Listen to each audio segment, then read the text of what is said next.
ఐటీలో ఎంట్రీ కావాలా? Trainee software engineer గా అజా కోడింగ్ ట్యూటర్ లో 2 వీక్స్ ట్రయల్ పీరియడ్ లో వెంటనే చేరండి. ఒకప్పటి సినిమా హీరో సాయి కిరణ్ తన సహచర టీవీ నటి శ్రవంతితో పెళ్లి ప్రకటన చేసి సర్ప్రైజ్ ఇచ్చారు. ఇది సాయి కిరణ్ కు రెండో పెళ్లి. మొదటి భార్యతో విడాకులు తీసుకొని ఒంటరిగా ఉంటున్న సాయి కిరణ్ ఒకప్పటి ప్రముఖ గాయకుడు రామకృష్ణ కన్నబిడ్డ, గాయని పి సుశీలమ్మకు మనవడి వరుస. ఈ నేపథ్యం కారణంగా నటన మీద ఎంతో ఇంట్రెస్ట్ ఉన్న సాయి కిరణ్ ఈజీగానే ఫిల్మ్ ఇండస్ట్రీలోకి ఎంటర్ అయ్యారు. ఈనాడు టెలివిజన్ నిర్మించిన శివలీలలు సీరియల్లో మహావిష్ణువు పాత్ర పోషించిన సాయి కిరణ్ ఆ తర్వాత నువ్వే కావాలి మూవీలో సినిమా ఇండస్ట్రీలోకి ఎంటర్ అయ్యారు. ప్రేమించు, మనసుంటే చాలు, ఎంత బాగుందో లాంటి చిత్రాల్లో హీరోగా నటించారు. మరికొన్ని చిత్రాల్లో సహాయ పాత్రలు పోషించారు. ఇప్పుడు టెలివిజన్ రంగంలో బాగా బిజీ అయ్యారు.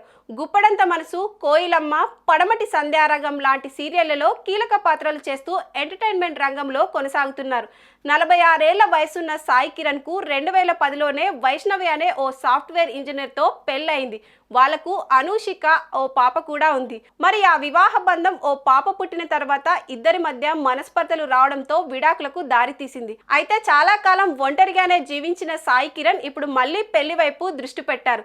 తనకి ఎంతో నచ్చిన తన సహచరి నటి శ్రవంతితో పెళ్లిపీట లెక్కబోతున్నారు.